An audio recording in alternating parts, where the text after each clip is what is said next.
pessoal, bem-vindos todas. E hoje a gente tem um seminário muito especial.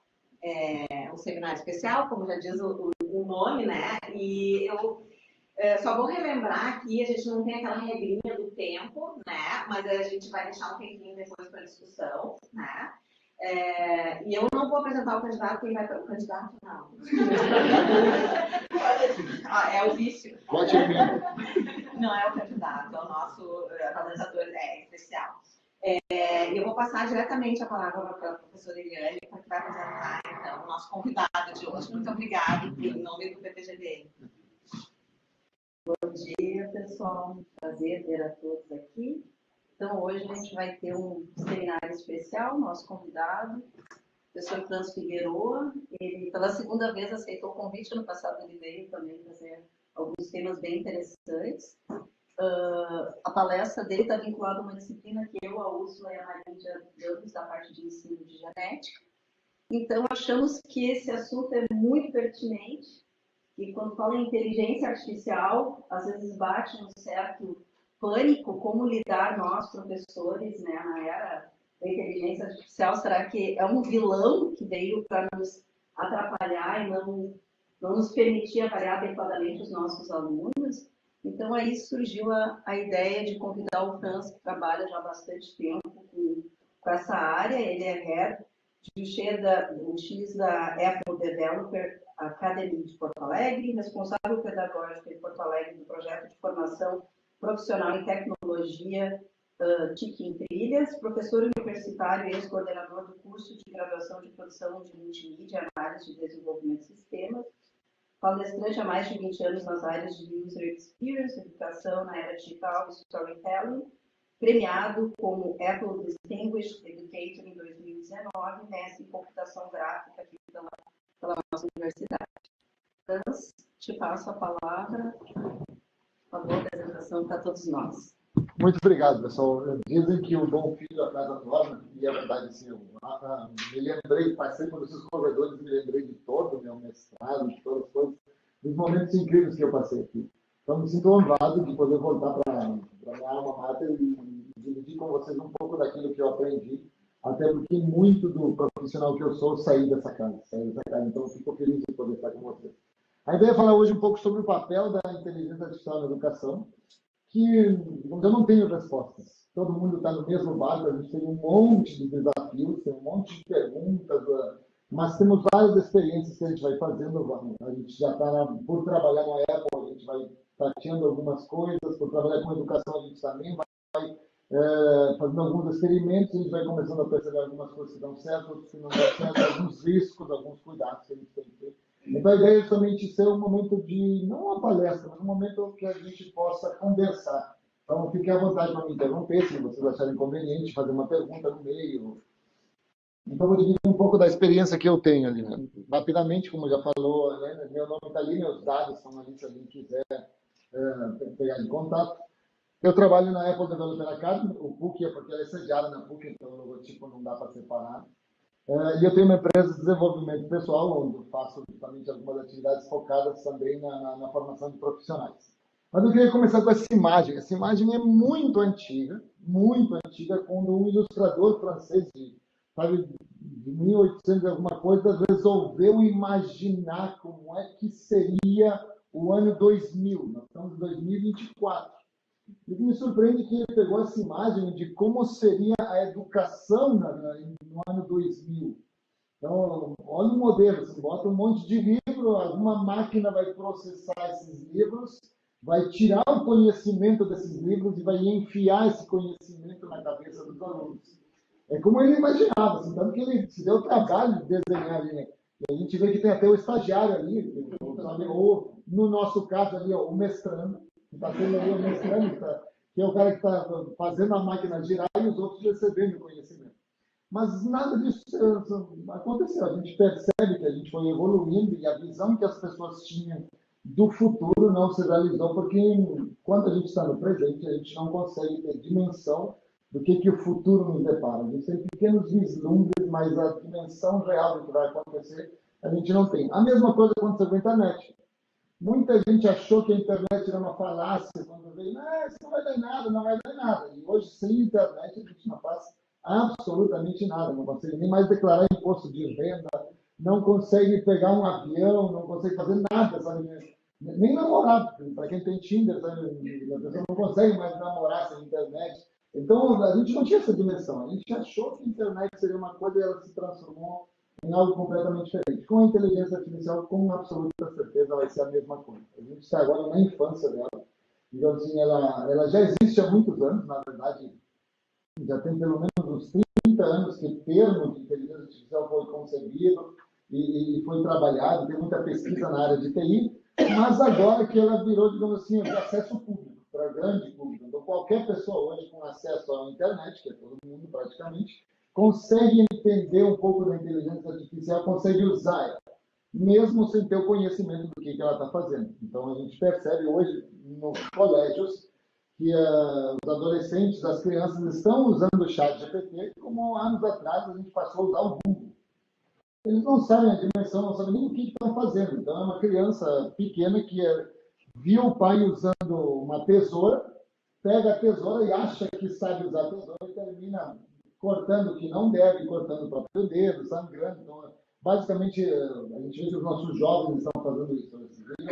É uma tecnologia que é a inteligência artificial e estão usando da maneira que eles acham que deve ser usado, porque não tem um conhecimento suficiente. Muito parecido com uma coisa que aconteceu muitos anos atrás. Muitos anos atrás, quando alguém, que realmente assim, alguém com muita inteligência começou a entender, olha, existe a possibilidade, usando a tecnologia, de capturar uma imagem da vida real e plasmar essa imagem num papel, sem precisar um intermediário humano. Porque antes a gente fazia pintura, a gente pintava com pincel, você tinha que ter um ser humano para fazer um retrato, para capturar uma imagem da vida real e colocar numa superfície bidimensional. Alguém com conhecimento técnico de fotografia, sabe, da parte de iluminação, de produtos químicos, como é que funciona, existe uma maneira de fazer sem a intervenção humana. Eu consigo plasmar a realidade e botar ali. E a partir dali se começaram a criar o que a gente hoje entende como câmeras de foto, sabe? As primeiras câmeras de foto. A questão é que isso aqui foi uma revolução tecnológica. As pessoas ficaram completamente pasmas de ver que isso era possível, que alguém pegava uma caixa, que ninguém entendia como é que funcionava essa caixa, e essa caixa capturava alguma coisa e botava no papel, no caso, numa foto. Então, isso assustava as pessoas. E a gente tem muitos registros de tribos indígenas da África em diversos lugares, que quando alguém chegou e tirava uma foto, as pessoas diziam que aquele dispositivo roubava a alma da pessoa e botava no papel. Então, os pajés vinham que isso era das trevas, então causava muito espanto. Mas isso não causou somente para as pessoas que não tinham conhecimento, causou para uma série de pessoas. Esse aqui é um artigo, que eu tirei um pedacinho de um artigo, que diz o seguinte, ó, e no entanto, é óbvio que esta indústria, a indústria da fotografia, ao invadir os territórios da arte, se tornou o inimigo mais mortal da arte. E que a confusão de suas diversas funções impede que qualquer uma delas seja devidamente cumprida. Ou seja, os artistas estavam em crise. Porque agora, sabe, uma coisa que eu levaria, sei lá, eu não sou artista, mas fico imaginando assim, um mês para pintar um retrato de alguém, com a pessoa tendo que ficar ali olhando, sabe, mete com um dedo e pinta. Agora, talvez assim, em questão de um dia, se tinha uma coisa com uma fidelidade nunca antes vista. Então, isso assustou todos os artistas. Nós estamos vivendo mais ou menos isso com a inteligência artificial. As pessoas que escrevem livros estão assustadas porque a inteligência artificial, então, os computadores que a gente tem hoje processando algoritmos da inteligência artificial conseguem escrever livros. Alguém que faz ilustrações percebe que existe um algoritmo que consegue criar ilustrações. Então a gente começa a perceber que tem essas mudanças muito rápidas, e isso nos assusta. E é natural que nos assuste, porque a gente nunca viu isso. Tem essa caixa preta chamada inteligência artificial que a gente não sabe o que é. Mas o importante é que nada disso tira a beleza da Mona Lisa.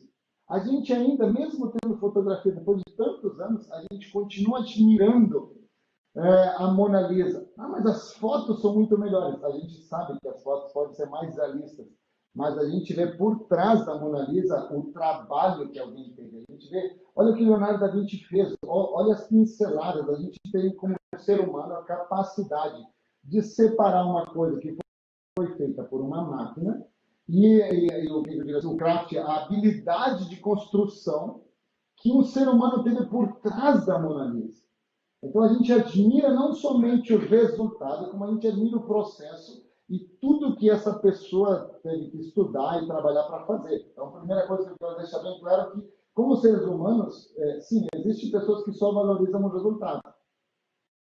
Mas o ser humano em si, a grande maioria, valoriza todo o processo, o esforço. Nós continuamos admirando. Tem gente que paga horrores para ir no Museu do Louvre para ver a Mona Lisa. Isso que vê a Mona Lisa atrás de um vidro e a uma distância, se não me engano, de 6 metros, que tu não consegue, e um monte de cabeças na frente. Mas a gente quer ver por quê? Porque é maravilhoso. Então, a gente percebe, sim, que a fotografia tirou o mercado de algumas pessoas. De quem? Dos artistas medíocres. Porque aquele que fazia, sabe, até pessoa que ia lá e pintava, que todo mundo pintava, a fotografia era mais à vista. Mas quando a gente percebe que alguém é genial no que faz, a gente reconhece essa genialidade e continua admirando. Então, de repente, veio o que a gente entende como fotografia e diz, isso aqui é muito mais real do que a Mona Lisa. A gente consegue perceber sabe, os detalhes, sabe, nos cílios, a gente consegue perceber os detalhes. Mas quando a gente percebe que, na verdade, isso aqui não é uma fotografia, mas é que alguém pintou isso aqui, a gente se admira e diz, meu Deus, não é possível que alguém fez isso. E essa pessoa vive de arte. Os quadros desse Diogo Dion, eles custam fortunas, porque ele faz isso com um pincel, são coisas maravilhosas. Então, olha só, o fato de termos fotografia não impede que alguém com a arte da pintura tenha seu espaço no mercado. Por quê? Porque a maneira como ele trabalha é genial. Então, eu vou mostrar um pedacinho aqui, acho que eu tenho um pedacinho, onde se vê ele faz.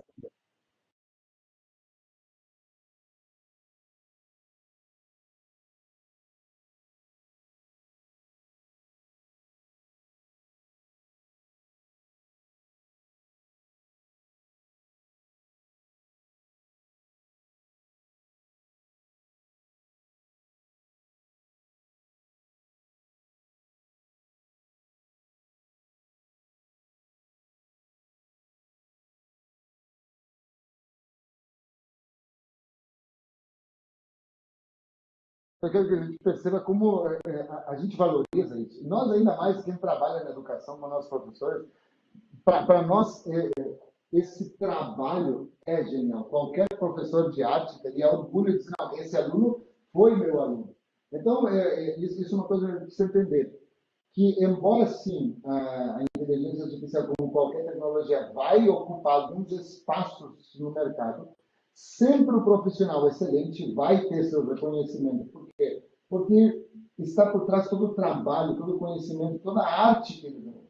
Então, talvez não, com certeza a inteligência artificial hoje consegue fazer animações, pequenos vídeos, sabe, pequenos filmes. E embora a gente goste dos filmes, tem muito mais beleza por trás de algum artista que fez um filme como o pessoal da Pixar, que todo o trabalho que eles tiveram, o cuidado com os detalhes. Então, a gente valoriza essas duas coisas. Então, vai acontecer, sim, uma migração de pessoas que são medíocres na sua área, em todas elas, seja programação, seja arte, ilustração, escrita de artigos, vai acontecer uma mudança no mercado, mas aqueles profissionais excelentes não vão perder o seu espaço. Por quê? Porque eles têm um conhecimento muito maior e o trabalho é incrível. Então, a gente está falando sobre inteligência artificial, eu queria mostrar como isso hoje já permeia no mercado. Eu vou mostrar alguns pequenos vídeos muito rápidos para vocês verem. Eu vou mostrar aqui, por exemplo, o Copilot, que é uma ferramenta que já está gratuita e que vem com o Windows. Para vocês verem como isso aqui, alguém que instala o Windows hoje tem acesso a todo um aparato de inteligência artificial já no sistema operacional da máquina instalada.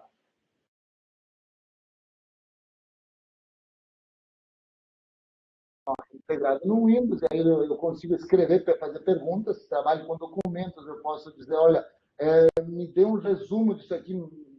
E aí ele pega um PDF e me dá um resumo do PDF. Se eu perdi uma reunião, alguma coisa, eu posso submeter. Isso está nas mãos de toda pessoa que tem um Windows. Vou dar um outro exemplo aqui. Aqui, por exemplo, quando a gente tem alguém que está no e-mail, ó, no Google, ferramenta do Google, onde eu começo a escrever coisas e pedir me sumarizando, eu trabalho com o Zoom. Não tem uma ferramenta final, quando a gente fica falando, não sai da onde eu fica calculando isso, é um resumo. São ferramentas que tem. Ó, bote a tarde que aconteceu nessas conversas de e-mail. Eu resumo talvez todos, um sumário do que estava naqueles dois e-mails. Me ajuda a escrever alguma coisa, e aí ele gera um texto. Eu escrevo um texto baseado no documento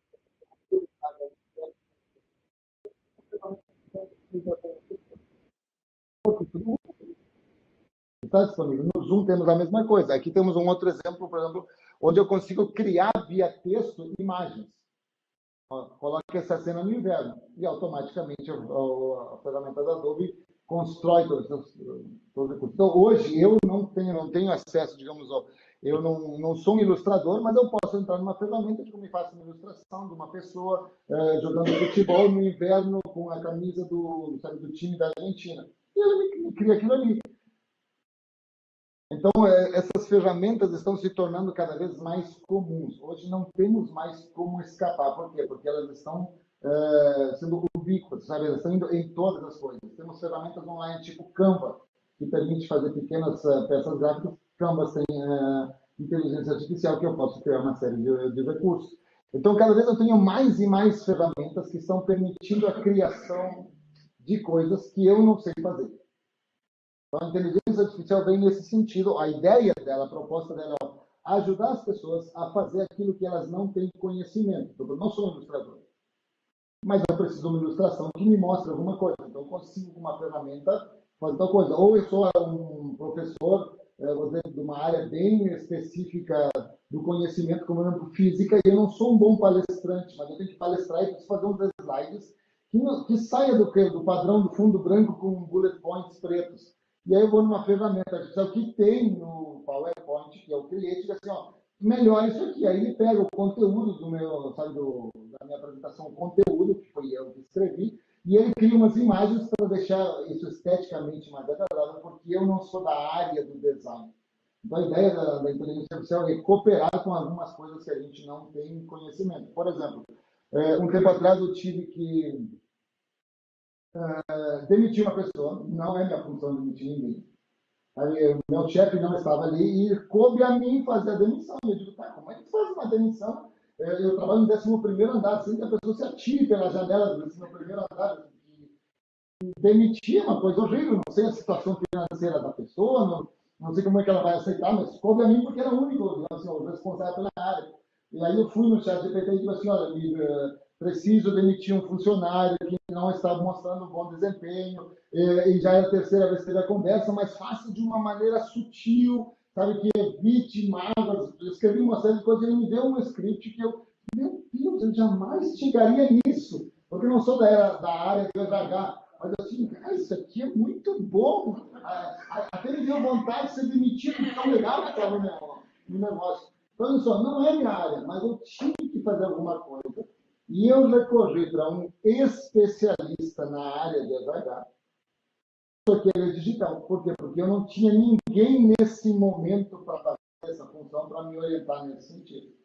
Então, a inteligência artificial vem justamente com a ideia da inteligência artificial vir para nos socorrer em áreas que a gente não tem conhecimento e precisa, de alguma forma, resolver algumas questões. Claro que as pessoas começam a usar de maneira diferente. Então, a tecnologia foi criada com propósito e a gente começa a usar de maneira diferente. Por exemplo, aqui nós temos, até falei outra vez, aqui, Alice and the Sparkle, que é uma história infantil que vendeu muito.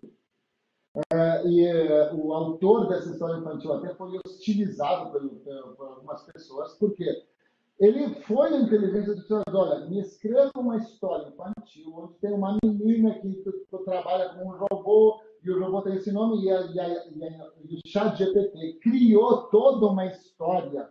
Ele não escreveu a história. Ele simplesmente criou uma história, de alguma maneira, para contar para a filha dele. Então, ele pediu para o ChatGPT, que é um contador de histórias, que teria, por assim dizer, um especialista em storytelling dentro da base de dados dele, e escreveu a história. Aí ele foi uma outra ferramenta, chamada DaVinci, e disse, ó, cria as imagens com base nessa história. E o DaVinci começou a criar uma série de imagens, e ele gostou tanto do desenho das coisas que ele publicou o livro. E botou para vender. E começou a vender. E aí muita gente se incomodou com ele, sabe? A gente começou a mandar e-mail, que como ele faz isso? Porque ele não é um escritor. De verdade, ele não é um escritor.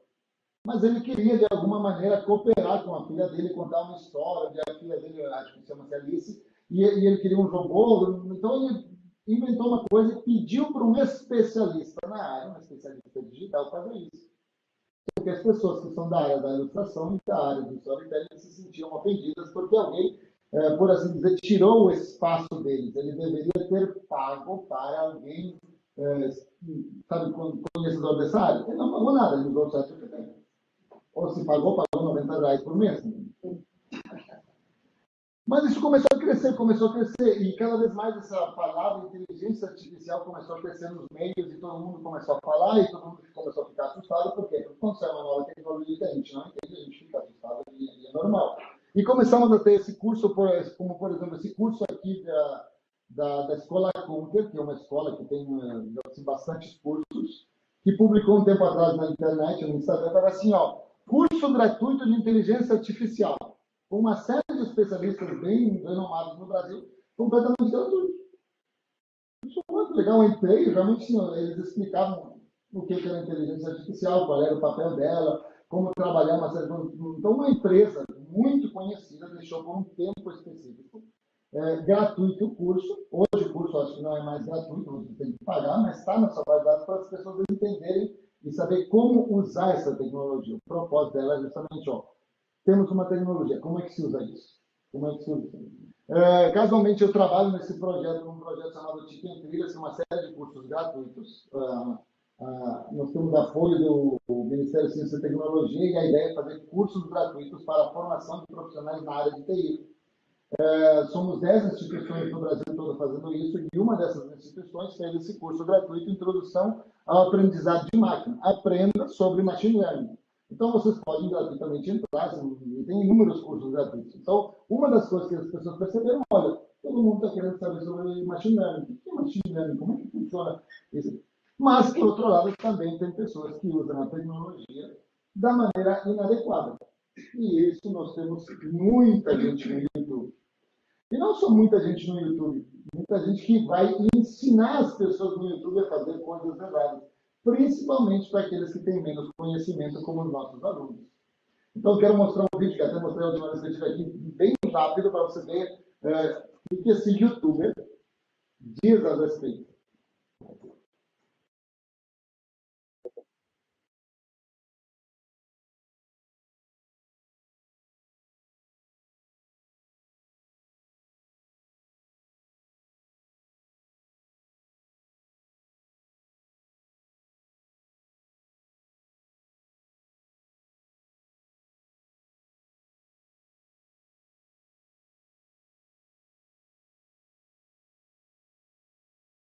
Então, olha só. Primeira coisa que ele já começa assim, ó, eu vou te ensinar como usar uma tecnologia para tu ter o resultado sem ter ideia do que está fazendo. Tu vai fazer uma redação sem saber o que está fazendo. E é justamente o oposto do papel da educação. O papel da educação, olha, tem uma tecnologia, eu vou te explicar como é que funciona, para tu saber o que está fazendo.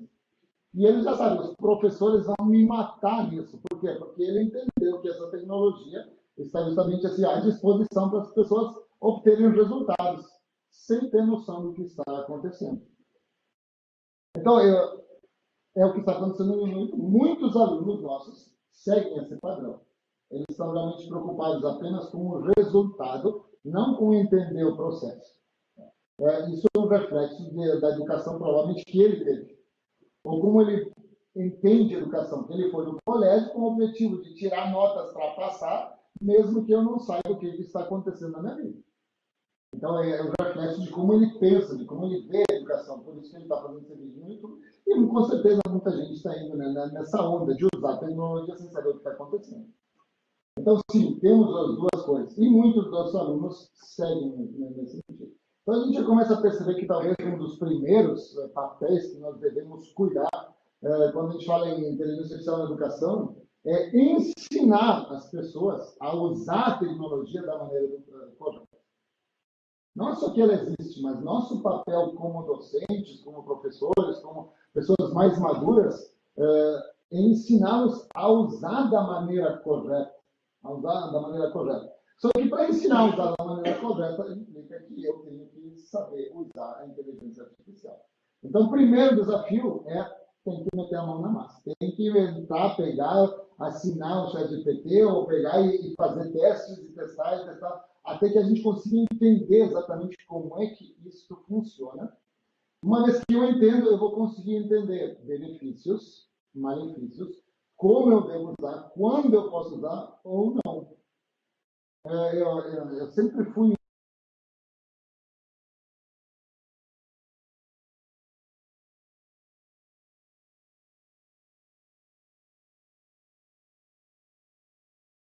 como coordenador de curso numa instituição de ensino, todos, YouTube, Twitter, Facebook, era proibido nos laboratórios. Na área tem, então os alunos têm computador, eles precisam do computador. Só que tudo isso estava bloqueado. E eu pedi assim, como coordenador de curso, eu libera tudo nos laboratórios. Foi uma loucura, não, como é que vai liberar, não sei o quê. O aluno está aqui para estudar e não para ficar acessando o YouTube. Eu digo, não, é verdade, ele está aqui para estudar.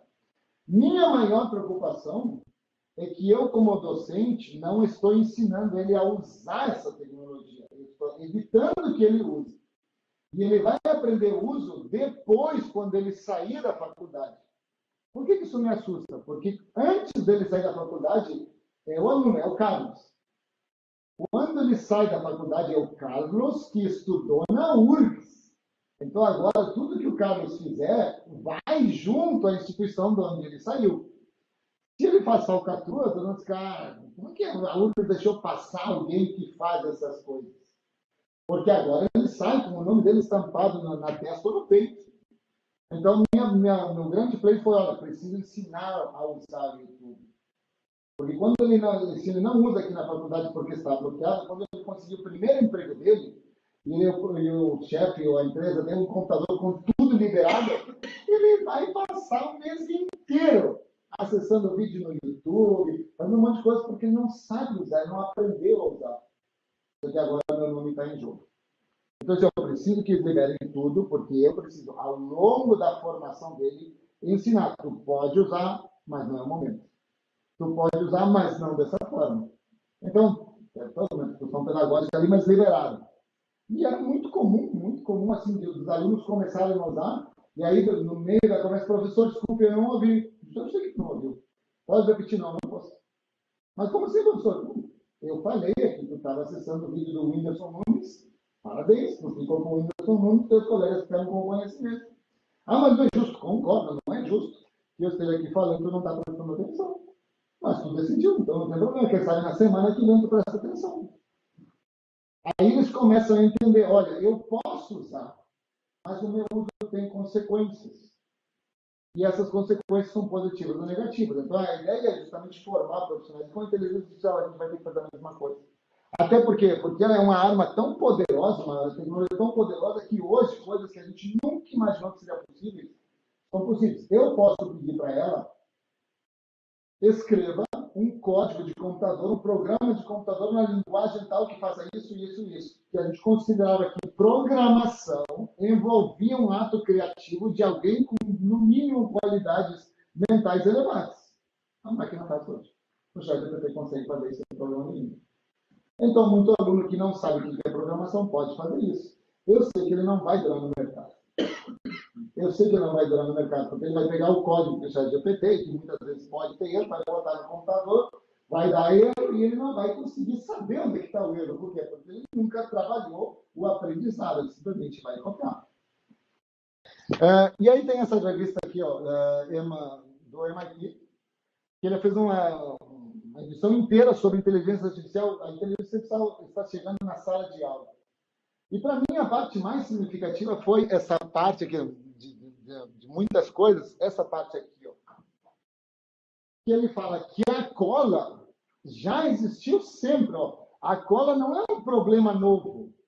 Não é porque surgiu o ChatGPT que eu tenho que ficar preocupado que os caras estão colando agora ou estão me enganando. Ela já existia. Aonde começou? Tinha calculadoras que a gente... Eu não podia usar calculadora, para você ver que eu sou um dinossauro. Eu não podia usar calculadora no colégio. Não podia usar calculadora. Depois vieram assim, ó, veio o Google. Ah, o Google não pode usar, porque o Google dá respostas. Depois veio a Wikipédia, que tinha artigos inteiros sobre uma série de coisas, datas. Depois veio assim, ó, os sites onde se pagava. A gente pagava para fazer o TCC e a gente entregava o TCC. Ou seja, o problema da trapaça sempre existiu. A grande questão com a inteligência artificial é que antes da trapaça a gente conseguia olhar e dizer assim, isso aqui tu trapaceou. Agora, como a inteligência artificial tem uma base de dados gigantesca e muito conhecimento, e ela sabe escrever um português bem elaborado, sabe criar construções frasais bem elaboradas, eu, como professor, perdi o controle. Não consigo mais saber se estou sendo feito de bobo ou não. E aí a gente se incomodou. Ah, não, agora não, ChatGPT não dá. Por quê? Porque agora eu não consigo mais saber. Quando a gente deveria ter abordado esse problema muitos anos atrás, dizendo assim, ó, aqui é proibido cola. A consequência da cola deveria ter sido tão séria que eu não entendesse, cara, não posso fazer isso. Não posso fazer, a trapaça é ruim, sabe? Eu estou indo contra um valor moral. Mas a gente foi deixando. Até que os ferramentas ficaram mais inteligentes que a gente, e aí a gente se ofendeu. Então, a questão não é que o aluno pode colar, é que a gente não vem tratando da cola há muito tempo, a gente vem deixando. E agora nós precisamos, de alguma maneira, descobrir como contornar essa situação. Mas isso a gente começou a usar, e hoje, assim, muitos professores usam ChatGPT. Eu uso bastante. Eu já vou explicar como é que a gente usa, como é que a gente faz uma série de coisas. Mas eu achei essa chat muito genial, entende? Onde o professor vai para ChatGPT ou para a inteligência artificial e diz assim, eu crio uma atividade. E o aluno vai para a mesma ferramenta que resolve a atividade. E estamos felizes, porque o professor criou uma atividade bem elaborada em 3 segundos e o aluno resolveu em 3 segundos, porque estamos usando a mesma ferramenta. Porque ainda não entendemos como trabalhar esse processo. Sendo que se a gente pensa em educação, como é que se deu a nossa educação? Como é que se deu a nossa educação? Não foi sentado numa sala de aula com 50 alunos que eu realmente aprendi. Eu estava ali, ouvi conteúdo, recebi conteúdo, mas é onde a gente aprende de verdade. Como que a gente aprende de verdade?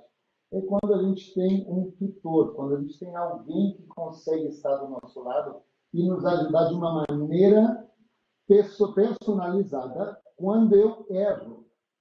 Então, por que nós temos problema com matemática, uma série de matérias? Porque o conteúdo dado na sala de aula, você tem que fazer isso, me mostra uma série de coisas. Mas aonde eu encontro o problema? É quando eu vou para casa, nos supostos deveres de casa, lá na casa, quando eu estou sozinho, eu não sei fazer.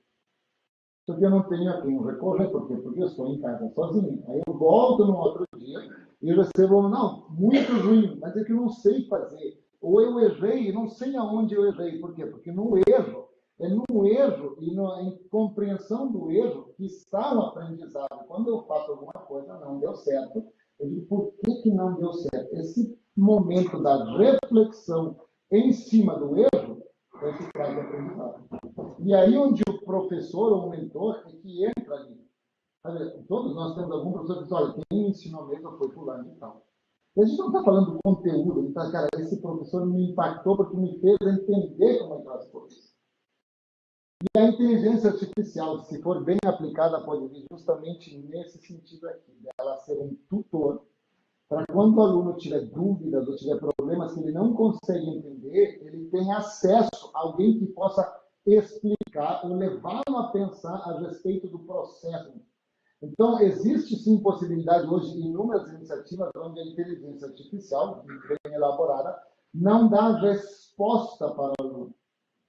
mas conduz o aluno a achar a resposta. Então, por exemplo, o aluno diz, eu vou mostrar daqui a pouco, eu vou mostrar como o Salman Khan, não sei se vocês conhecem o Salman Khan, da Khan Academy, ele entrou em contato com o ChatGPT e criou uma versão específica do ChatGPT que não dá respostas, mas conduz o aluno à resposta. Mesmo que o aluno peça a resposta, ele diz, como é que tu começaria? E tu faria o quê? Por que tu pensou dessa forma? Então, conduz o aluno para que ele consiga entender onde ele está o erro e leva o aluno a pensar, que o propósito da educação é pensar, não é dar respostas. A cola é que dá a resposta, mas não a pensar. Mas olhem como as empresas que trabalham com inteligência artificial estão entendendo o mercado. Esse aqui é um comercial do Copilot, da Microsoft, e olhem como ele é um comercial muito para cima. Sabe aquelas coisas assim, que motivacionais, que assim, todo mundo achou que eu nunca seria alguém na vida. E aí no final mostra que a pessoa foi alguém na vida, alguém significativo, o comercial vai nessa linha. Então vou mostrar para vocês.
Olhem como termina. Faz uma pergunta meio retórica. Assim, você pode me ajudar? Ele diz, claro que eu posso ajudar. E depois termina assim, qualquer pessoa, em qualquer lugar, em qualquer dispositivo. Como quem diz, as ferramentas estão à disposição para tu ser criativo, fazer as coisas. Mas tudo isso implica que a pessoa saiba o que está fazendo. O que está fazendo. Então, primeira coisa assim, a mudança é inevitável. Não tem como evitar a mudança. Literalmente, a gente pode até tentar evitar a mudança, mas não tem como. Ela vai nos atropelar também. Mas o progresso é opcional. Então, na verdade, como professores, o que nós temos que fazer? Entender a tecnologia para conduzir nossos alunos da maneira correta. Entender que essa é uma ferramenta que pode ser um excelente tutor. Alguém que pode me dar uma segunda, terceira ou quarta opinião a respeito de alguma coisa que eu não sei. Por exemplo, quando a gente escreve artigos científicos para submeter para algum congresso, a gente escreve o artigo, mas a gente nunca manda a nossa primeira versão. O que a gente faz? A gente vai para um colega que sabe dos assuntos, dá uma olhada, o que tu acha, me dá a tua opinião a respeito. Não quer dizer que tudo que essa pessoa me disser, eu vou acatar, eu vou considerar a opinião dela, e com base na opinião dela, eu vou trabalhar o que eu criei, melhorar, sabe, e fazer diversas iterações até que fique numa coisa que agora pode ir para o Congresso. Se a gente encarar a inteligência artificial como essa opinião de terceiros que eu preciso analisar para ver se está correta, até porque o ChatGPT se engana e se engana bastante. Aí eu vou ter o benefício da inteligência artificial. Por quê? Porque é alguém que vai me dar uma segunda opinião a respeito do que eu estou fazendo. Por exemplo, eu normalmente dou palestras, eu faço uma série de coisas, e eu pergunto muita coisa para o ChatGPT. Depois eu posso criar os slides, da sequência lógica que eu tenho dos slides, e mando para o ChatGPT. Ele me diz assim, me diga os lugares onde pode ficar confuso para as pessoas. E aí ele me responde, no slide entre slide 13 e 4, o assunto mudou muito abruptamente e talvez as pessoas não consigam entender o contexto. Não tinha percebido. Então, na verdade, não é que ele fez a palestra para mim. É que eu peguei um conteúdo que eu trabalhei e submeto para escrutínio de alguém, um especialista em alguma área. Eu sei que esse especialista pode ter falhas, e eu não vou catar tudo que ele me diz. Eu vou ponderar a respeito. Por isso é necessária a inteligência humana para poder usar o ChatGPT. Eu não sei se vocês conhecem o que é machine learning.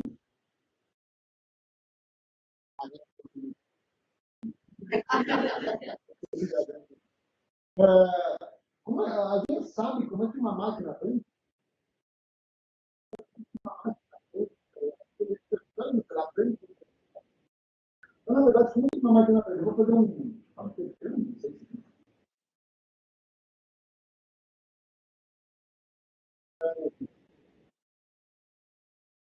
se vou fazer como se vocês fossem uma máquina. Eu quero mostrar para vocês como é que uma máquina aprende.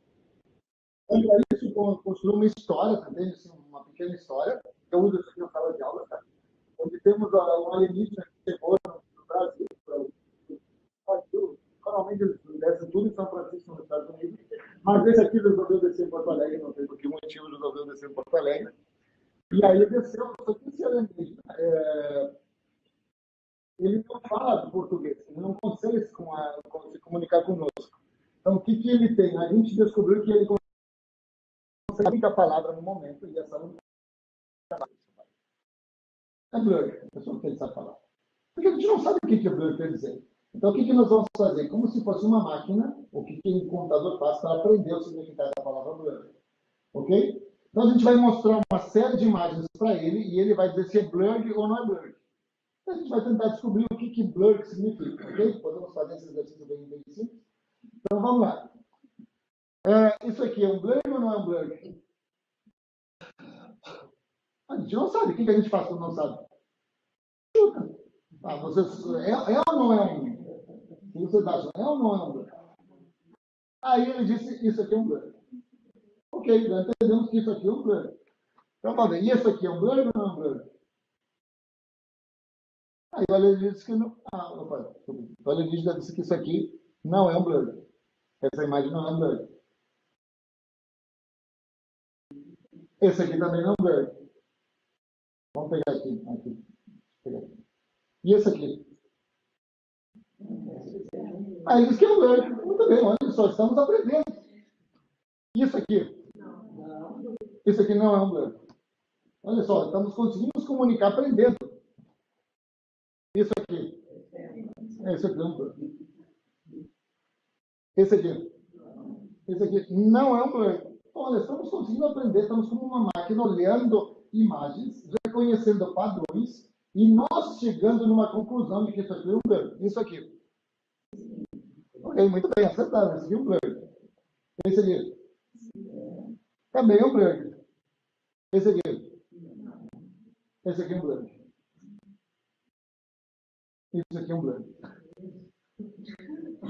Olha só, o que, que a gente acabou de fazer? Que uma máquina faz. Uma máquina pega imagens, pega padrões, pega textos, e algum ser humano tem que dizer, isso é isso. Eu estou dizendo para vocês, blur ou não blur. E a máquina vai presumindo por determinadas características de texto, ou de volume, ou de tamanho, de imagens, isso é igual a tal coisa. Até que chega um momento que a máquina diz, cara, aqui me perdi. Aqui não entendi. E ela começa a entender, tá, então a pressuposição que eu fiz estava errada. Então vamos lá, segunda rodada. Vamos começar com a segunda rodada. Blur ou não blur? Blur, muito bem. Blur ou não blur? Não blur. Olha como o cérebro de vocês já está pensando em padrões diferentes, em coisas diferentes. Até então você estava pensando, ó, pássaro e peixe. Agora vocês já estão meio confusos, mas o cérebro você está processando. Isso aqui é um blur ou não é um blur? É um blur. E esse aqui? Esse aqui não é um blur. Ah, muito bem, então conseguindo aprender. Esse aqui? Não é um blur. Muito bem. Esse aqui? Olha só, esse aqui é um blur. Olhem como nós já passamos por duas rodadas e já começamos a pensar de maneira diferente. E esse aqui, blur ou não blur? Esse é um blur. Muito bem. E esse pequenininho aqui? Esse aqui não é um blur. Vamos lá, estamos quase terminando a rodada. Blur ou não blur? Esse aqui é um blur. E esse aqui? Blur ou não blur? Não é um blur. Olha só, mentalmente, qual foi as associações que vocês fizeram? Que era o que agora o Blurg não Blurg? Era a cor. Vocês saíram de um objeto com uma forma física, que era um pássaro e um peixe, e até que um momento você não é. Então é outra coisa que eu não percebi. E aí vocês foram para as cores, tentaram achar padrões. Ah, não, então assim, o que é vermelho, e aí vocês começaram a criar toda uma que validasse o que veio antes e o que veio agora. Então a máquina aprende dessa forma, ela precisa de uma série de imagens, uma série de conhecimento, textos, artigos, ela precisa dessa alimentação e que alguém diga se é ou não é. Então vamos para a última rodada. Agora a gente tem que descobrir o que é Blurg ou não é Blurg. Vamos lá. Blurg ou não Blurg? Não é Blurg. Muito bem. E esse aqui, Blurg ou não Blurg?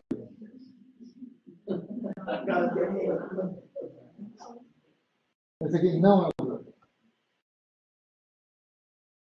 Olha como o cérebro você está processando. Vocês estão sendo uma máquina que está assim, ó, a CPU está soltando fumaça. Esse aqui, Blurg ou não Blurg? Esse aqui é o Blurg. E esse aqui, Blurg ou não Blurg? Esse aqui é um Blurg. E esse aqui, Blurg ou não Blurg? Não é um Blurg. Esse aqui? Não é um Blurg. Esse aqui? Sim. Esse aqui é um Blurg. Esse aqui? Sim.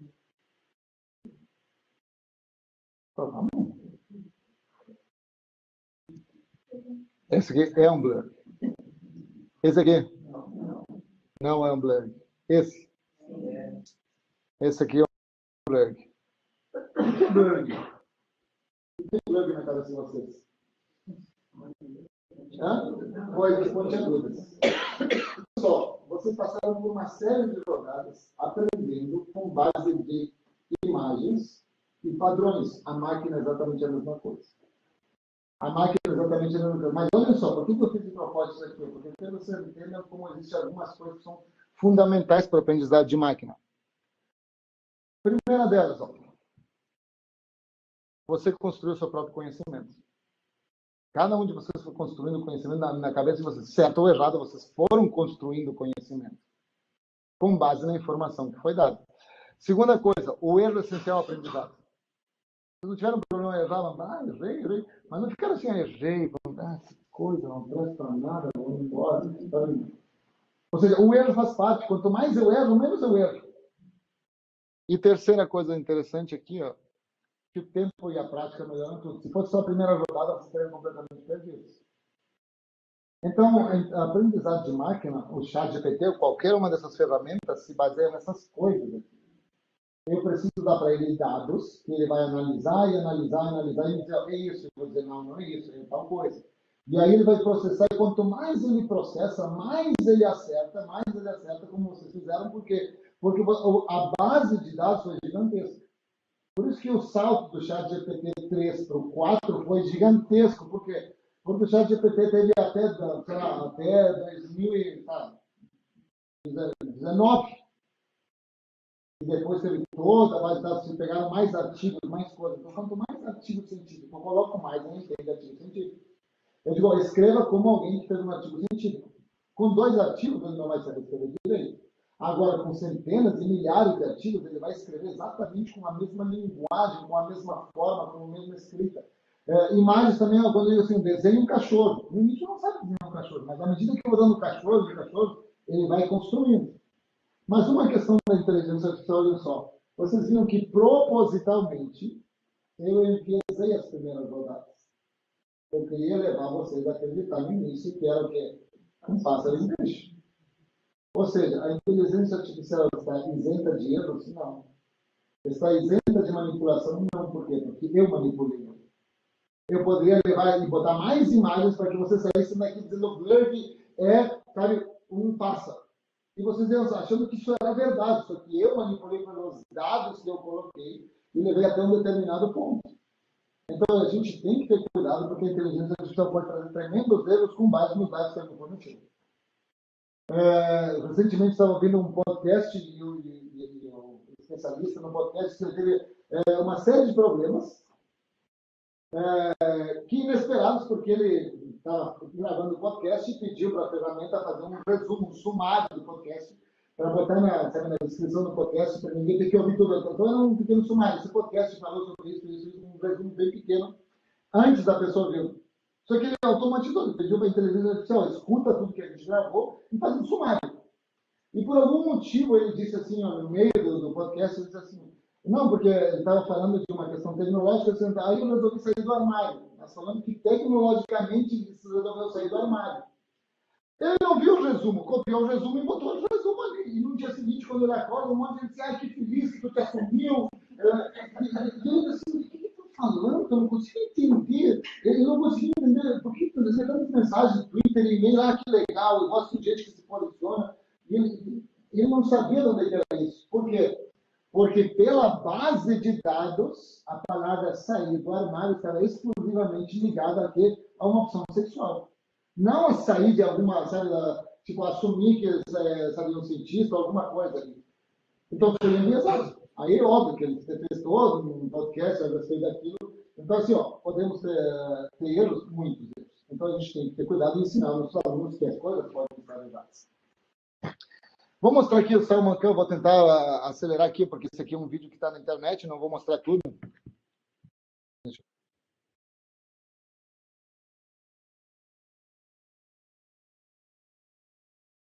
Aqui, essa parte.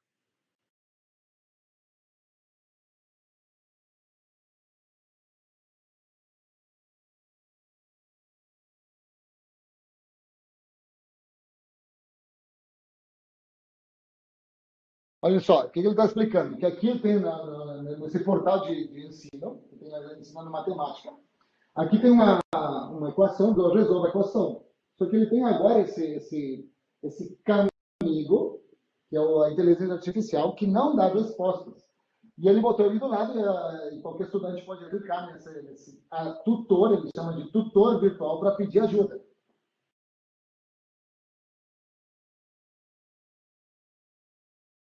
Então, essa conversa é gravada e será vista pelo seu professor. Então, o professor já sabe tudo que o aluno está perguntando para a inteligência artificial.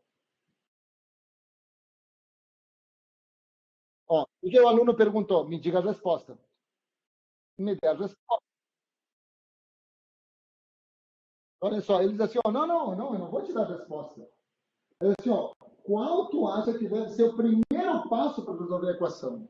Então, a inteligência artificial, em vez de dar a resposta, começa a auxiliar no processo, até para entender qual é o problema que ele está tendo. Em vez de dar resposta, é o próprio chat GPT, só com algumas limitações trabalhadas ali, para não dar resposta, mas para fazer perguntas a respeito da construção do conhecimento.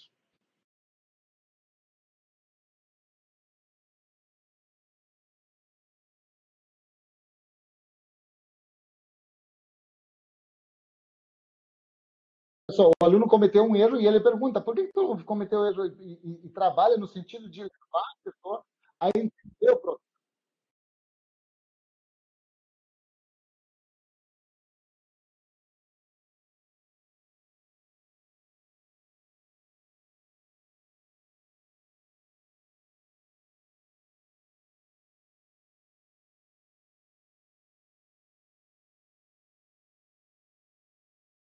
Olha só, o que ele está falando aqui, que a inteligência artificial conseguiu perceber aonde estava, digamos assim, ó, o erro do aluno. Que ele não entendeu uma das propriedades da ordem dos operadores. Então, tu lembra disso aqui e ele traz o conhecimento. Ou seja, dá para usar a inteligência artificial dessa forma? Claro que dá. Hoje, quem tem o chat GPT, eu posso criar diversos chats GPTs, eu mesmo, e passar para os meus alunos. Por exemplo, um exemplo que a gente fez, um dos meus colegas de trabalho ali na Apple, a filha está estudando um pouco de história, e aí ele construiu um chat GPT, que ele chamou de Napoleão. E ele disse para o chat GPT, você é Napoleão Bonaparte. Só que você, ao mesmo tempo, é um professor. Você vai lidar com crianças dessa e dessa idade, explicou a idade da filha dele, você vai receber perguntas e você vai responder de uma maneira que crianças entre essa faixa etária entendam as respostas. Então, a filha dele, toda vez que tinha uma dúvida sobre o que aconteceu na França naquele período, ela perguntava, Napoleão, o que aconteceu nisso aqui? E ele respondia de uma maneira que fazia sentido para a filha. Ele disse, não forneça datas específicas, mas peça para verificar no livro. Então, em vez de fornecer a data, diz, procura no livro escolar qual é a data para forçar a criança. Então, ele criou um chat GPT para uma situação muito específica para a filha dele, como se fosse Napoleão Bonaparte falando. Então, a criança está usando a inteligência artificial, mas sem, contudo, chegar à resposta sozinha. Por quê? Porque tem uma linguagem, tem toda uma série de parâmetros que qualquer pessoa que usa o chat GPT pode colocar esses parâmetros ali.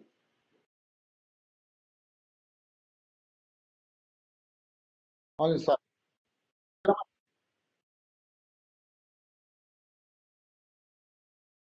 As nuvens, mas ele não pode fazer uma das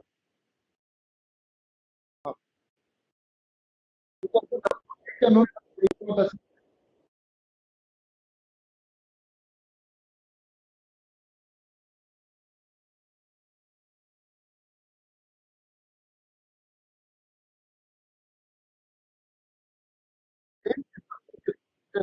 O parâmetro vai trabalhando.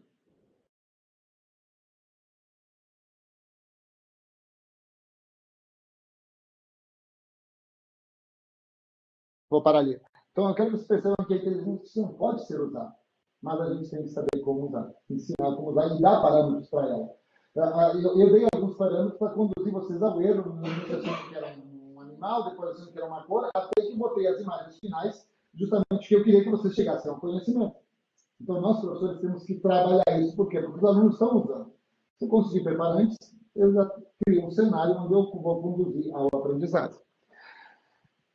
Temos essa aqui, Apple Intelligence. Isso é uma coisa que eu vou falar, porque nesse ano, na WWDC em junho, a Apple anunciou uma coisa que eles chamam de Apple Intelligence. A gente sabe que a Apple tem uma Siri, que a Siri que é um assistente que, convenhamos, assim, sempre está gravado, não era das melhores, tá? Não era dos melhores. Assim, o Alexa é muito melhor em compreensão, interpretação, a própria Google é melhor, só que a Apple nunca tem problema com ser a última, porque quando ela faz muito bem feito. E aí ela esperou anos, trabalhando, até que agora chegou com a Apple Intelligence. Ela foi também uma sacada de marketing, porque AI, que AI, em vez de ser Artificial Intelligence, chamou de Apple Intelligence agora. Só que o que ela fez? A partir de agora, provavelmente de outubro ou novembro, quando sair a atualização do sistema operacional, todos os iPhones passam a ter o que ela chama de Apple Intelligence. Ela botou IA em todas as coisas ali dentro. Então ela vai perceber aonde eu estou, o que eu vou, que horário eu tomo café, uma série de coisas, de como é que eu funciono, e sugerir coisas e me ajudar em uma série de funções que eu vou fazer. Claro que o usuário tem que autorizar isso, eu nunca faço nada sem pedir autorização. Só vou mostrar um trechinho ali.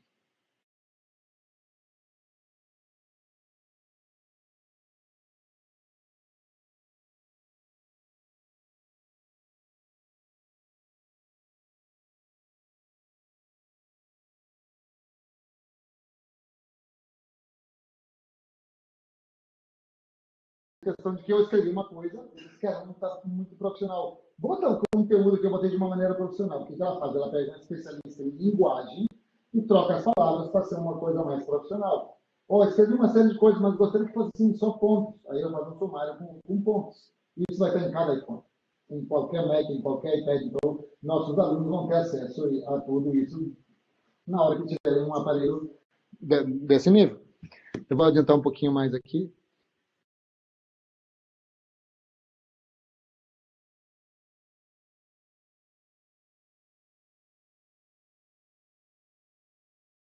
E talvez o mais assustador seja essa parte aqui. Esse aqui é o Math Notes, é um aplicativo de notas onde a gente anota todas as coisas, só que agora ele entende matemática e resolve.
Então, olha só, isso aqui vai estar em todos os iPads.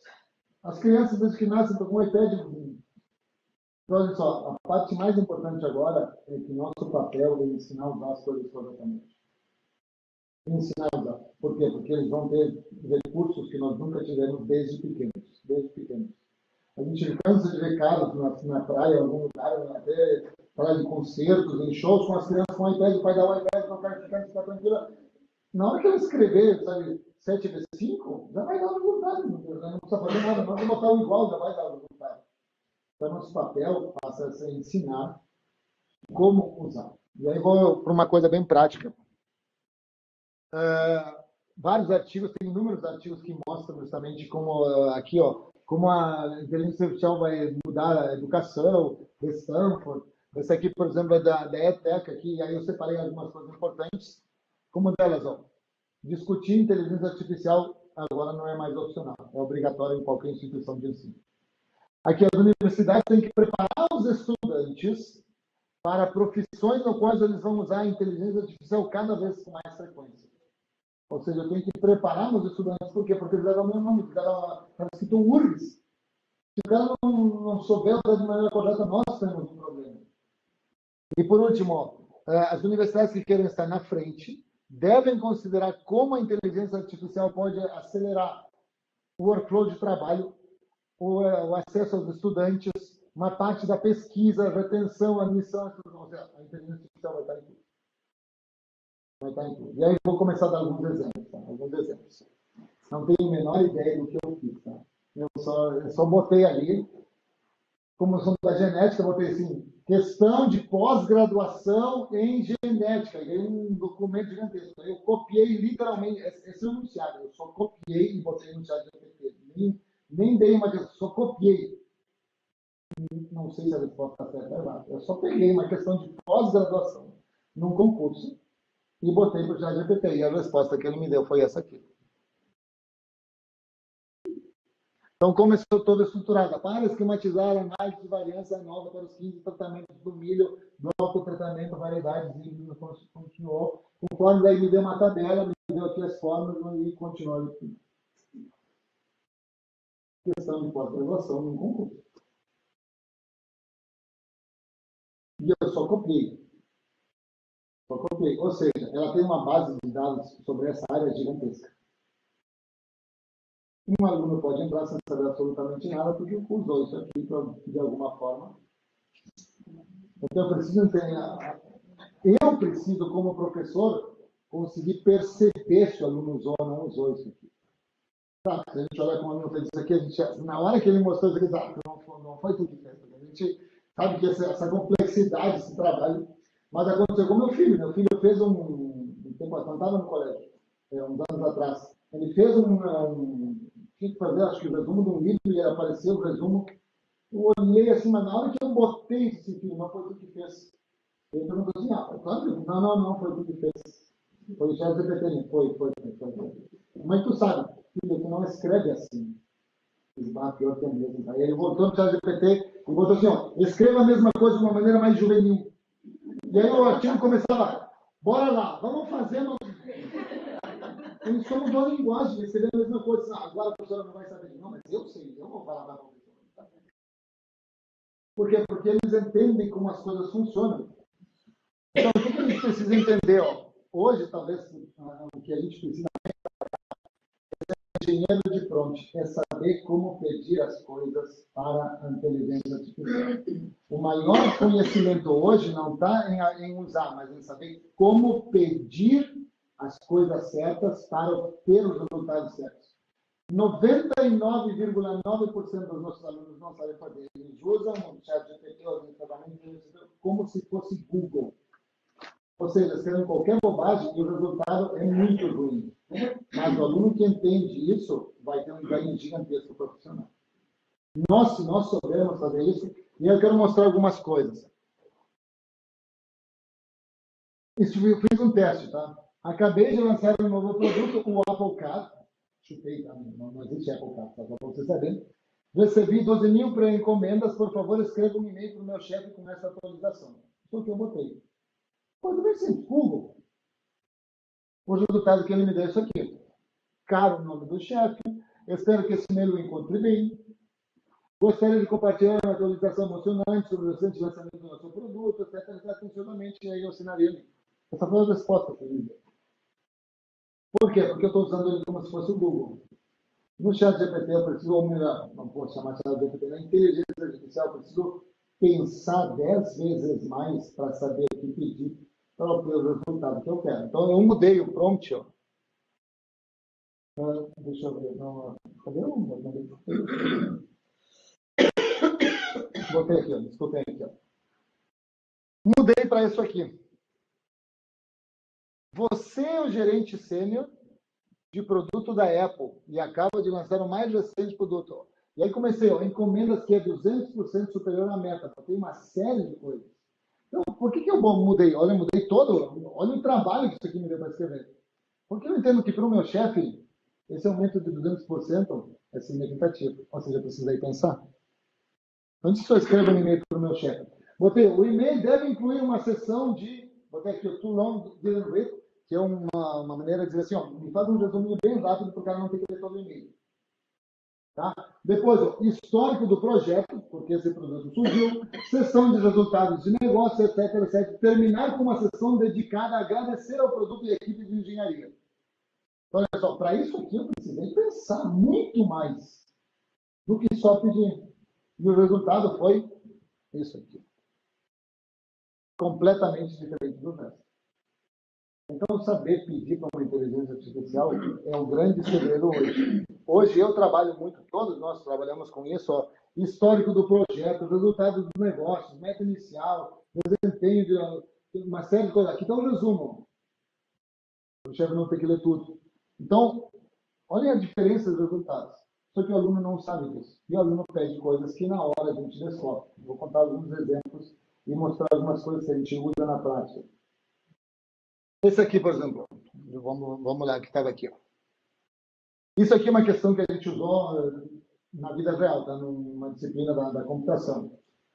Imagina um pequeno pronto-socorro que possui 2 médicos para avaliação de urgência. Limitado a atender a 4 pacientes devido ao espaço de recursos disponíveis. A clínica enfrenta um alto fluxo de pacientes, onde a média chega a um paciente a cada 6 minutos, ou seja, uma frequência de 10 pacientes por hora. E eles atendem, em média, um paciente a cada 24 minutos. Levando em consideração este pronto-socorro com essas características, qual a probabilidade, em média, de um paciente procurar atendimento ou encontrar o pronto-socorro lotado? Questão de o cara precisa pensar como é que eu vou resolver isso aqui. E claro que na disciplina a gente ensina vários métodos aí. Olha a resposta do ChatGPT.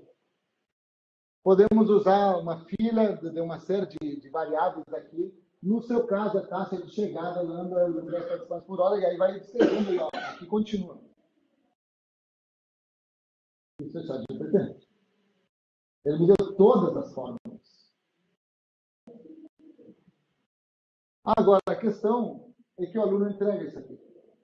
Só que nós, que somos professores, cara, tem uma coisa errada nisso aqui. Tanto que a gente foi no ChatGPT e escreveu: por que você está seguindo a distribuição de Poisson? Sabe? Siga a distribuição normal exponencial, porque ele errou. Ele não deveria seguir a distribuição de Poisson, deveria seguir uma distribuição exponencial. Então a gente perguntou para ele: por que está fazendo isso? O aluno não sabe. Ele não faz uma entrega. E aí é muito comum a gente em sala de aula assim: ó, tu usou Poisson? Sim, então me explica.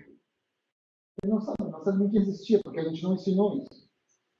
E aí ele vai, olha só o que ele responde: peço desculpas pela confusão. De fato, para resolver o problema de um processo de nascimento e morte no sistema, precisamos fazer exponenciais e segue ali com toda uma série de... Ou seja, eu preciso pensar. Eu estou usando ele como um recurso, como um colega de trabalho para quem eu faço perguntas.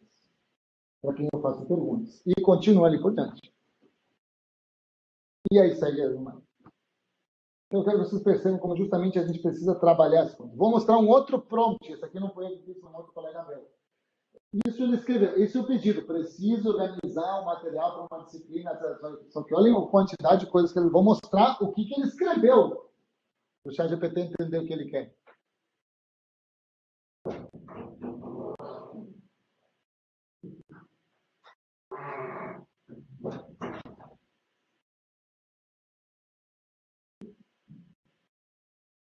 E aí começou. O plano de ensino deve ser esse, deve ser esse. Ele começou a gerar uma série de coisas, só que a gente olha um volume de coisas que eu tive que pensar, das referências bibliográficas, da livros, da moda, quero que comece com isso. Ou seja, se eu realmente souber usar de uma maneira inteligente, o meu ganho é gigantesco. Porque ele organizou centenas de coisas. Mas olha o volume de coisas que eu tive que pensar antes para colocar ali. 90% das pessoas vão fazer isso. Somente escreve como se fosse o Google e obtém um resultado de Google, não de uma inteligência artificial. E aí, isso que, olha só, ele sugeriu uma ideia para o programa. E aí ele escreveu, a ideia do módulo 4, ou seja, ele disse, cara, eu gostei, mas assim, essa parte aqui pode melhorar.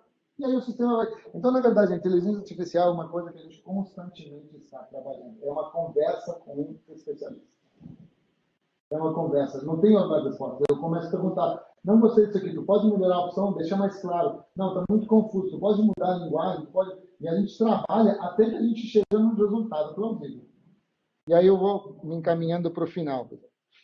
Vou dar um exemplo de outro prompt que eu botei também aqui. Usando as técnicas de linguagem, processamento de linguagem natural mais avançadas, gere um resumo conciso do texto a seguir. Solicita um resumo que destaque os principais pontos de cada sessão, enfatizando descobertas, metodologias e conclusões. Ignore as sessões de agradecimento e referências. Prefiro que o resumo seja apresentado em forma de pontos-chave, organizados por sessão, para facilitar a rápida absorção das informações. Se alguma sessão contiver dados ou estatísticas cruciais, inclua um breve resumo desses elementos também. E aí eu anexei o texto. Então, olha, isso aqui exige que eu pense. Então, a inteligência artificial é um ser, é como se fosse um ser virtual com quem eu converso em alto nível para ter respostas de alto nível. Se eu não entendo isso, eu começo a trabalhar como se fosse o Google e muito rapidamente eu consigo perceber que os resultados não são. Até porque eu não sei se aqui, deixa eu ver se tem algum lugar. Talvez apareça. Deixa eu ver se aparece aqui. Olha só. Sempre está escrito, o ChatGPT pode cometer erros. Verifique a informação se é importante. Em todos os lugares está escrito, o ChatGPT pode cometer erros. E aí, para terminar, dar uma dica para vocês. Toda vez que eu vou perguntar para uma inteligência artificial, esse seria um prompt correto. A gente entende engenharia de construção de prompts. Eu preciso pensar que tarefa eu quero que ela faça, em que contexto, dar exemplos do que eu quero, para quem qual é a pessoa que está se destinando, que formato eu quero em forma de tabela, de texto, de parágrafos, e que um tom mais jovial, sabe, mais... Então, isso aqui exige que eu pense muito. Então, por exemplo, toda vez que eu vou escrever, eu preciso escrever. Imagine que você é um professor pós-graduado na área da engenharia ambiental. Supondo que você escreveu inúmeros livros e seus colegas são os livros que você referencia são esses, eu dou a série de livros que eu estou referenciando. E no contexto, sabe, de alunos de ensino médio, eu preciso que você escreva uma questão, 10 questões que possam ser resolvidas de múltipla escolha, sendo que uma delas tem que ser dissertativa. Eu preciso pensar para usar de maneira adequada. Então, por exemplo, quando eu vou em debates, eu tenho que ir num debate fazer perguntas, muitas vezes eu mesmo coloco meus trabalhos, eu submeto de assim, eu medido os pontos onde tem erros de coerência, onde os argumentos são falhos. E eu digo, aqui não está certo. Cara, realmente não pensei. Como é que eu... Aqui alguém pode dizer que não está certo. Como é que eu posso corrigir isso? Se eu faço uma apresentação, uma apostila que eu mando PDF para ela, essa apostila ficou muito grande, é muito conteúdo. Sumarize de tal forma que o aluno de graduação possa entender de uma maneira mais simples. Se precisar passar tabela, mas ele pega o meu conteúdo de uma maneira que me economiza um monte de tempo. Coisas bem simples como, sei lá, título de palestra. Título de palestra, a gente pode passar uma hora fazendo título de palestra, a gente sugira 20 títulos de palestra. Considerando que você é um professor, você publicou algo e tal tipo de pessoas, eu começo a dizer assim, o que eu quero que ela faça, em que contexto? Quem é a pessoa? Sabe, você está num ambiente escolar ou você precisa disso? Dou exemplos, me dê o exemplo de faça isso aqui de uma maneira, sei lá, usando o PDCA, onde você bota, sabe, Fortaleza, etc., uma série de coisas. para quem se destina a um formato numa linguagem mais jovial, eu mudo essas coisas. Isso aqui exige muito trabalho. E aí eu tenho os resultados adequados. E eu queria terminar com talvez uma das melhores coisas que eu já vi, que é esse cartaz aqui, essa publicidade que tem aqui. Botaram num edifício construindo, ChatGPT me ajuda a terminar esse prédio. E aí botaram assim, suas habilidades são insubstituíveis.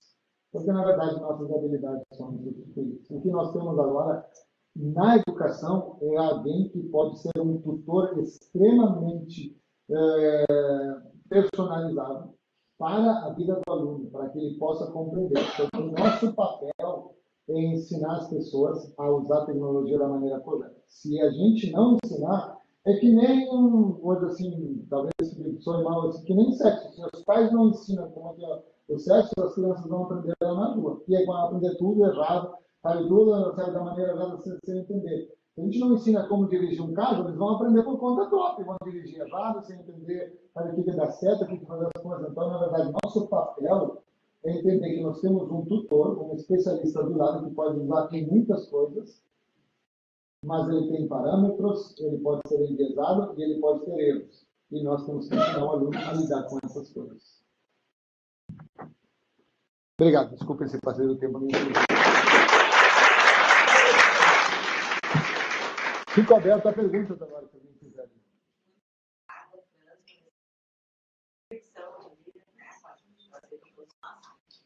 Sim, a gente passou bastante tempo com o pessoal que tem, isso, fica à vontade, mas eu acho que aberto pelo menos. Eu queria comentar, né, que estando nós aqui no meio da genética, entra uma questão histórica, né, que eu gosto de falar às vezes em aulas. Quer dizer, quando houve a universalização né, do uso da escrita, né, a própria universalização do ensino, havia também uma variabilidade genética muito grande em lidar com as questões da gramática, da ortografia, né, da leitura, da matemática também, da linguagem, enfim. E até hoje isso é mal processado, tanto pelos profissionais como também pela população em geral. Né? Como é que cada um se defronta com determinadas dificuldades específicas, que às vezes são bem pontuais, né? E é uma variabilidade. E eu acho que sempre na evolução tecnológica, a gente, além da enorme evolução, vai lidar com outras vulnerabilidades humanas, e daí essas questões, quer dizer, a própria vontade da pessoa, fazer um prompt correto, né? A própria curiosidade, a própria... E aí, talvez até tanto vulnerabilidades neurodesenvolvimentais mais básicas vão atuar, como coisas muito mais sofisticadas que talvez a gente ainda vai descobrir no nosso dia. Né? É fascinante, né? Assim, a interface homem-máquina vai sempre... Né? Mas eu acho importante para a gente não achar que todo educador vai necessariamente ser capaz de lidar com todas as dificuldades dos seus alunos, como também não necessariamente todas as pessoas vão se culpar por não conseguir aproveitar todas as habilidades e todas as funções, né, que é a inteligência. E daqui a pouco vai ter pessoas que vão usar tudo isso para se convencer mais ainda de que vacina não funciona. Então, a gente precisa ensinar, por exemplo, assim, ali na Apple Academy, a gente usa muito. Então, quando o aluno tem um desafio de programação e uma série de coisas, muitas vezes ele diz assim, o que o ChatGPT disse? Como assim? O que o ChatGPT disse? Tem que procurar respostas. Assim, tu veio com uma dúvida se essa cor estava correta ou não estava correta. Tem essa dúvida, por exemplo, no design de um aplicativo. Você está me perguntando, eu vou te dar a minha opinião, mas você perguntou para o ChatGPT a opinião dele? E aí, então, não perguntei, então pergunta e depois volta para a gente conversar. Ele disse aqui, o que o ChatGPT te fez considerar que antes tu não tinha considerado? Ele me fez considerar, por exemplo, que as cores não estavam adequadas para alguém que tivesse daltonismo. Legal. Viu? Então, tu precisa aprender a considerar que tem pessoas que vão usar o aplicativo que tem compromisso. Então, ele entende que o ChatGPT não é alguém que vai dar as respostas certas, mas alguém que, para algumas situações que ele tem dúvidas, algumas coisas, é mais uma opinião. É mais uma opinião. Até porque em questões de programação, às vezes ele erra, tem erros. Mas, assim, ó, é uma ferramenta que, quanto mais a gente usa, mais a gente descobre recursos onde ela pode nos ser muito útil para economizar tempo. Para economizar tempo. Eu tinha, por exemplo, duas plataformas, meus alunos tinham duas plataformas, fizeram um curso numa plataforma e um curso na outra. E cada plataforma metia uma lista diferente de pessoas que fizeram, e eu precisava verificar os que fizeram nas duas plataformas. Então, eu tinha quase 400 alunos, como é que eu vou saber?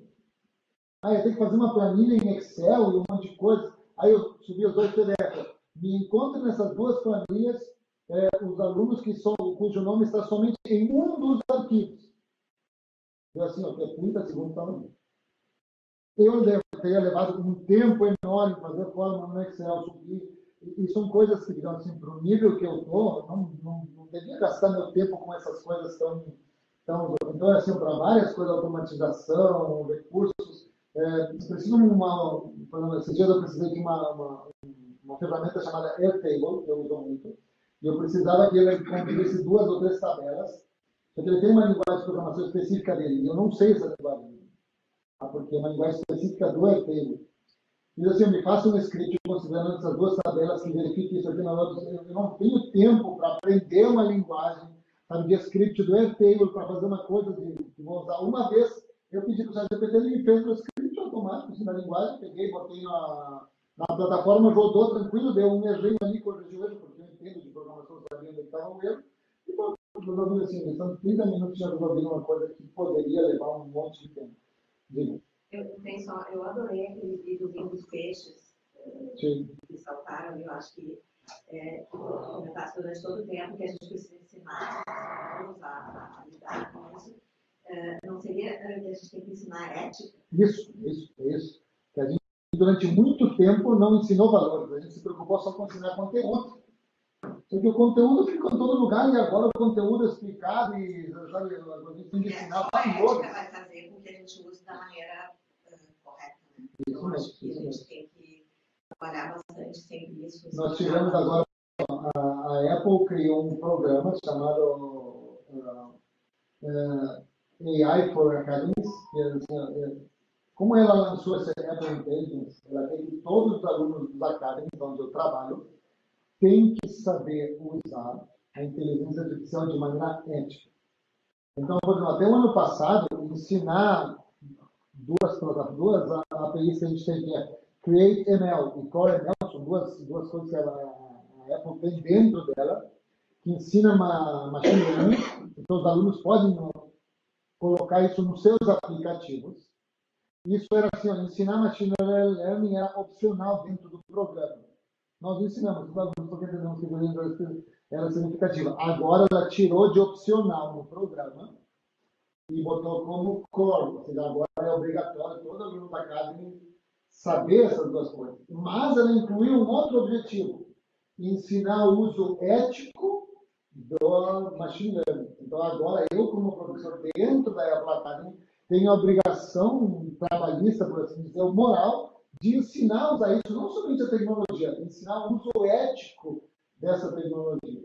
Então, a Apple diz, todos os alunos que trabalham na academia do mundo todo, por isso que a gente tirei recentemente fora do país, também trabalham isso, tem que ensinar ética.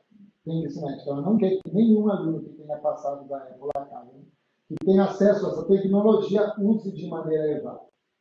Então, o nosso papel como educadores é educar nesse sentido, como usar. Bom, gente, eu vou agradecer o tanto, acho que ele fica à disposição para quem quiser conversar com ele. Muito obrigada, Eliane, então, por ter trazido o tanto.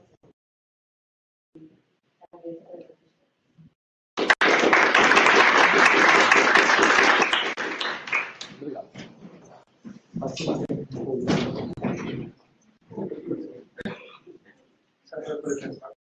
Muito legal, valeu. Obrigado.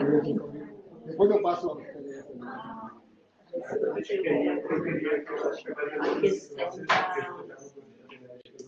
a questão da Sucesso ali de informação. Que antes ele fazia um copy-paste no Google, a pessoa olhava, tudo bem, quanto celular na sala de aula. Corrige uma prova, o aluno faz e tu decora.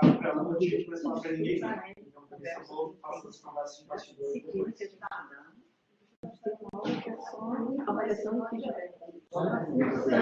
Obrigada, gente. Eu vou ter que sair, que eu já estou no meu horário. Excelente. Porque você imagina, né? Acho que todo mundo estava bem entretido. Obrigada, gente. Tchau, tchau. Pode tirar?